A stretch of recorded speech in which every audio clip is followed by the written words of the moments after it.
average 30 in the NBA on him. I better average, how many points we get every 50? I better average 30 here too. So one of YouTube basketball hoopers' biggest stars, Nazir Kaur, made it to the Big Three this weekend. Oh, he played in the Big Three? Played in the Big Three. Oh, he had to cook. Played in the Big Three. Played versus Patrick Beverley's team. Well, let me also wait. Say it again. I say he played versus Patrick Beverley's team. Pat Bev is in Big Three? Pat Bev is in the Big Three. And let me guess.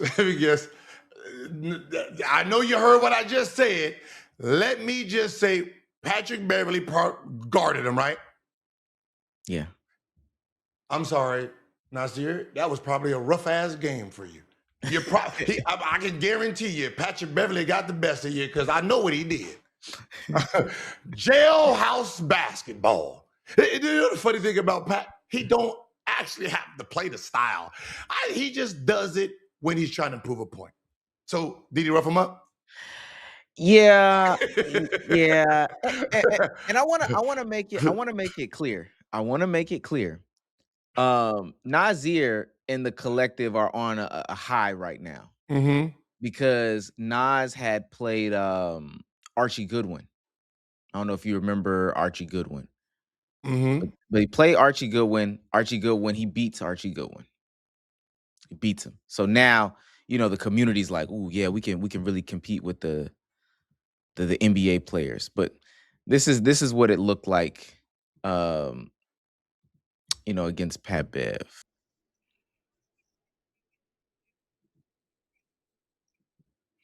This is him playing Nas. I'm gonna just tell you the outcome too. Patrick Beverley has, I know the outcome is gonna be Patrick Beverley's gonna win this matchup. No, I want to tell you what the point totals and stuff were.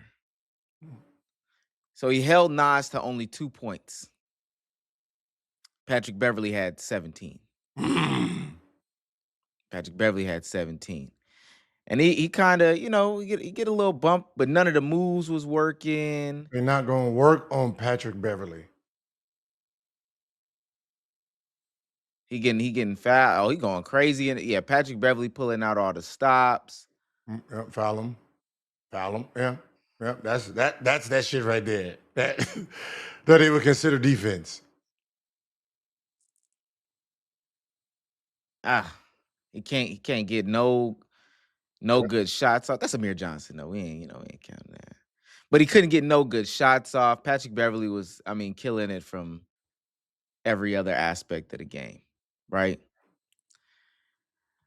Go ahead. It is.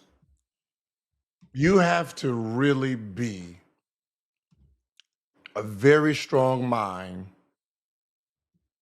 to play that style and still be good on your end, which would be Patrick Beverley, right? Where being physical, doing random stuff that's gonna get into and under his skin, and you still be successful on the other end. Like I remember when Lonzo Ball came out there and the first foul, boom, right in the backcourt. There you go. He's setting the tone, right? And that is the technique. And as an offensive player, remember they're trying to stop you, right? And what happens is you get so frustrated on your offense, but because you don't play that style on your defense, they eating. And that's what happened here. But that style is meant for, the style is meant for both styles, but you're playing against a guy who knows when to play regular defense and knows when to just irritate and not give you good looks.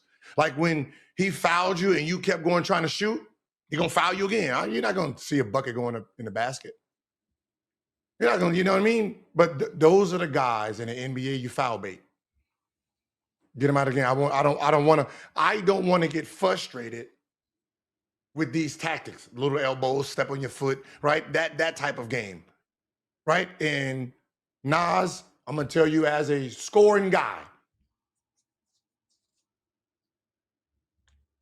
They will only do that because they respect your offense.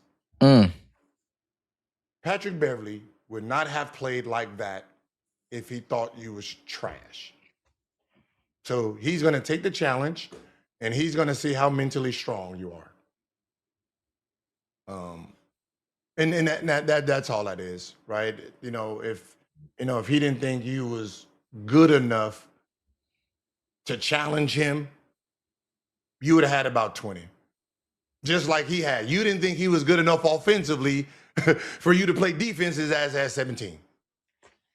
Right? So I wanna show you what Pat said after the game. Oh, he bumped his gums on. Oh shit. Yeah, levels. Oh yeah, ran into little buddy Nas. Yeah, ran into him. Yeah. Ran into him. Nothing. Austin Rivers, don't even waste your time. He's nothing. Nothing. All that bullying. Nah. I'm the bully. Yeah, you got the right one yesterday. You got the right one. Talking greasy for years. You got the right one. YouTuber. You're AI. Artificial intelligence. I only showed up because of the big homie anyway. Shout out to Ice Cube. Only showed up because of the big homie. And I only played one half. I set out the last 20 minutes. They had to take him out the game because his team was losing by 16 points. He was that bad. It's that level, and then it's another level, and then it's something above that. Real NBA players. Love. Yo. Hold on. Emotional, damn it. Yeah. Pat, you didn't have to do that. Now it makes it worse. Because Pat is not even in the league. He's not even in the league. So his timing ain't on and all that. Oh, nah. Nah, you supposed to foul him too. Hey, Nas, you got two, he gonna have two too. We just gonna be fouling out here. Yeah, nah. Once he hit 2-3 buckets, I'm fouling the rest of the game. Yeah.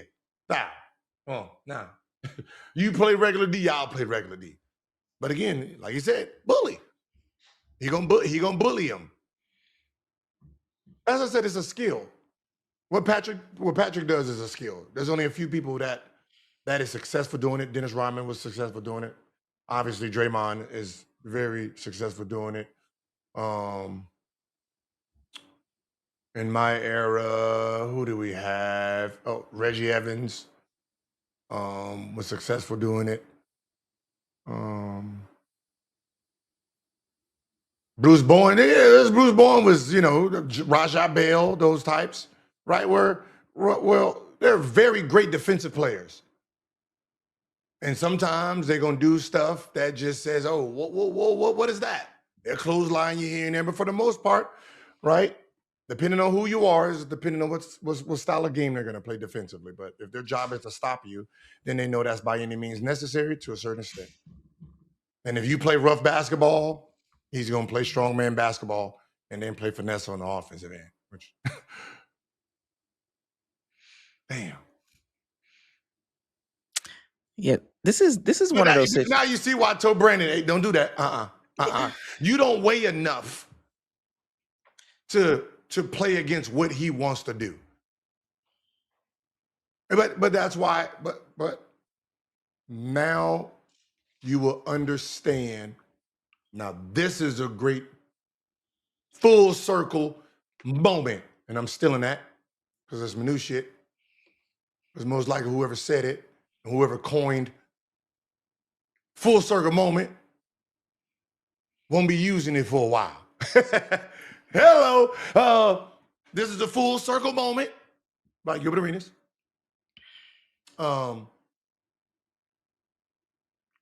One of your street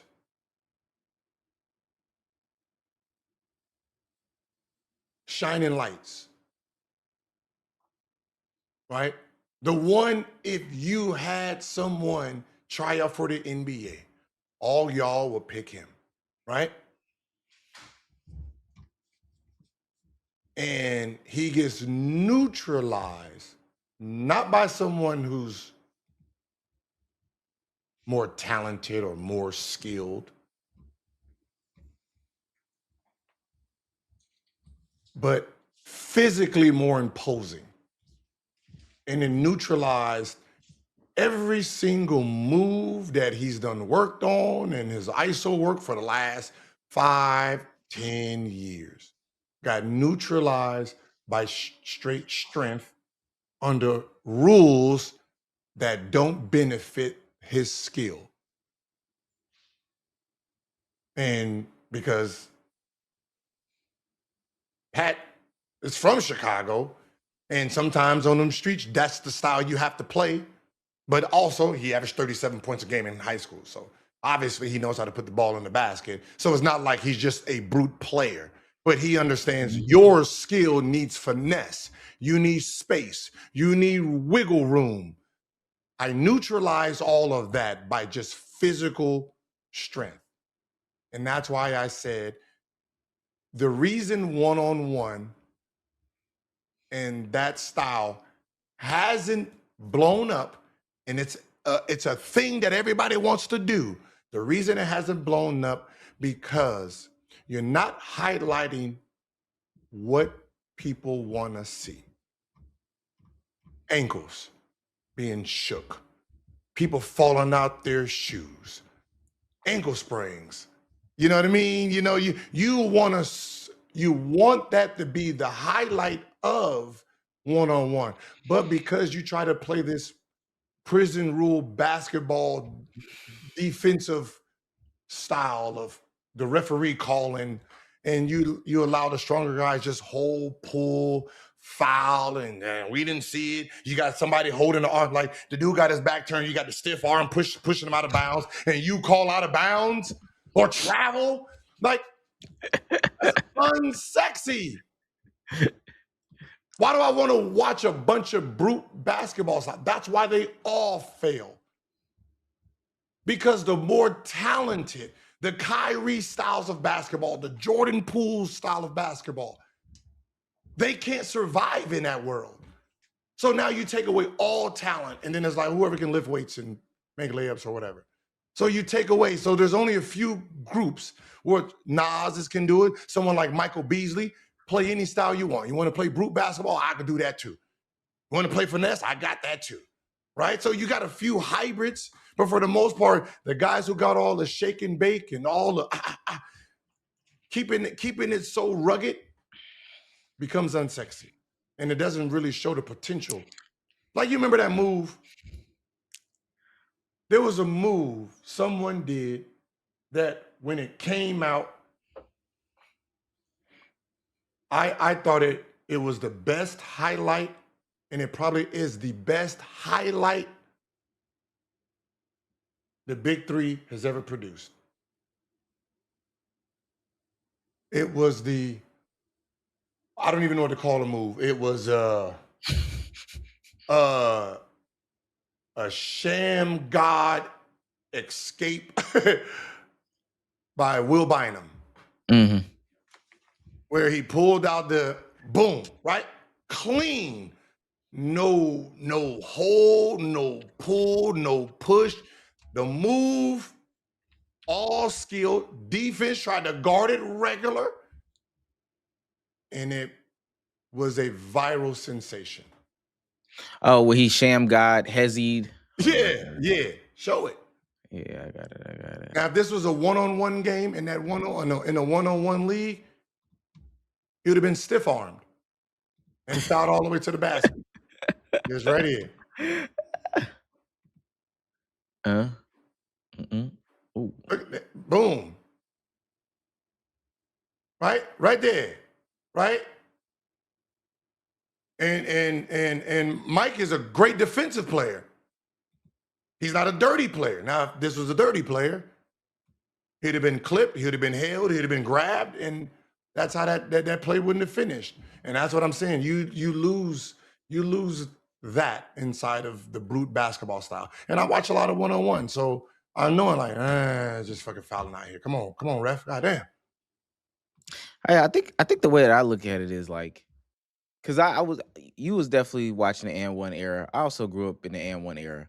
Imagine if they put a brute guy in the and 1 era, it wouldn't have been exciting like in the slightest. Like, Go look at old school King of the Hill. Look at all the winners there. yeah. Like you know, got somebody like Rafe Alston, Bone Collector, but you know, Bone can play either way, you know, because he's strong, so he can play physical. But it would have just been less entertaining as a whole though, if he had to. Yeah, but that's what I'm saying. It becomes less entertaining if you can just grab and hold on to Alamo. And he's sitting here trying to, you know what I mean? Like, if you try to play regular defense, he's gonna tear you apart. But if you can hold and grab, then you neutralize all of that skill and human behavior. So, but this is a full circle moment on what I've been talking about. One of your more gifted or the most gifted offensive guy got neutralized, no matter NBA, whatever, by a guy who's been sitting on the couch chilling on vacation. Came from vacation, shut it down, back on vacation. Balcony, beach, sombrero in the background. You know what I mean? Yeah. That's why I played Big Three a little bit. I'm cool. Like, hey, hold on. Hey, ref. Hold on. I averaged 30 against this dude in the NBA, right? Right? No. You just not gonna let him grab and hold on me, dog. Nah, that's his only skill right here. Grabbing, he's a great grappler, right? If this was wrestling, oh, he's an Olympian, right? You better call that foul, dog. Nah, I averaged 30 in the NBA on him. I better average, how many points we get in? 50? I better average 30 here too. That ain't shit changed. I'm injured, half injured. He's even fatter, so it even hurts more. Right? He weighs 30 more pounds than he did 3 years ago. Now, those pounds equals extra hits on the whole. Yeah, nah, you gonna call this, goddammit, or I'm subbing the fuck out of here. The reason AI went out of here, they had that nigga ping, ping, pong, pong, pong, pong. AI was like, whoa. This is not a Joey Crawford day. Hey, where's Joey? You better blow that goddamn whistle. God damn it. They can't grow. Hey, hold on. Let me see if this Michael Jordan one work. Nope. Look, he done 4 on me. You ain't calling nothing. I went out of bounds. Now we're not doing this. I'll see y'all later. I'm going back to but yeah. Oh my God. Yeah, Nas Nas, I'm telling you right now, the next person you play, they're gonna be talking about this. Next person you play, 21-0. You got it. 21-0. You know, if it goes 11-0 and you thinking about he might score, walk off the court. Too easy. Walk off the court. Don't let the person score. Too easy and just leave. You gotta do one of those. You gotta pull one of those moves. This was just supposed to be one of those things where, like, it was never supposed to be taken seriously, but somebody kept pressing it. I'm glad we can finally come back to some realities. Because I saw a bunch of TikTok videos. Nas would kill Austin Rivers. He would kill Patrick Beverly. Well, okay. Well.